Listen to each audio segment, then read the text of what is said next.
प्रतिष्ठापना सोहळ्यासाठी अयोध्या नगरी सज्ज झाली आहे। फुलांची सजावट, आकर्षक विद्युत रोषणाईने अयोध्या नगरी सजून गेली आहे, तर अनेक ठिकाणी रांगोळ्या देखील काढण्यात आल्यात। आढावा घेतलेला आहे वैभव परबनं, पाहूया।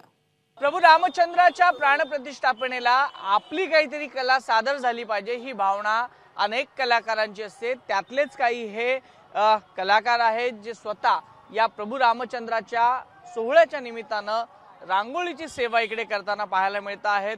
अयोध्या नगरीमध्ये प्रत्येक ठिकाणी ही रांगोळी काढून एक चैतन्यमय वातावरण बनवण्याचं काम ही संपूर्ण टीम करते। आणि मला आता कळलेलं आहे की आपण महाराष्ट्रातलेच आहात, पुण्यातून आलेला आहात। नेमकं आपण कोण आहात, कुठून आलेला आहात, आपण काय इकडे सेवा करताय? आम्ही हरे कृष्ण इस्कॉन टेम्पलमधनं आहे। आमचा हरे कृष्ण रांगोळी ग्रुप आहे आमचा। तर आम्ही 15 तारखेला इथं आलोय अयोध्यामध्ये, आणि आम्ही पूर्ण अयोध्यामध्ये रांगोळ्या काढतोय।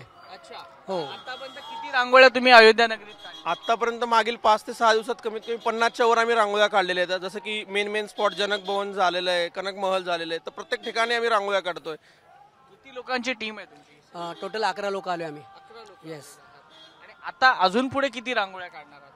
अजून आम्ही 24 तारखेपर्यंत आहे, तरी अजून नाही म्हणलं तरी 50 एक रांगोळ्या होतील।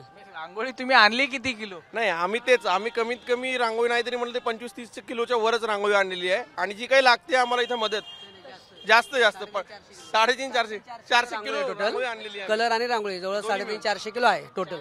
400 किलो रांगोळी। 400 किलो रांगोळी घेऊन हे सर्व 11 लोकांची ही टीम आहे ती अयोध्या नगरीमध्ये ठिकठिकाणी आपली एक सेवा, एक देवाला अर्पण करण्याचा प्रयत्न त्यांचा आहे। आणि त्यामुळेच सर्वच ठिकाणी आतापर्यंत यांनी या सगळ्या रामभक्तांनी, कृष्ण भक्तांनी आपली सेवा आहे ही अयोध्या नगरीमध्ये अर्पण करायला सुरुवात केलेली आहे।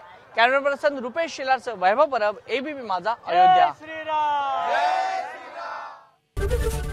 एबीपी माझा, उघडा डोळे बघा नीट।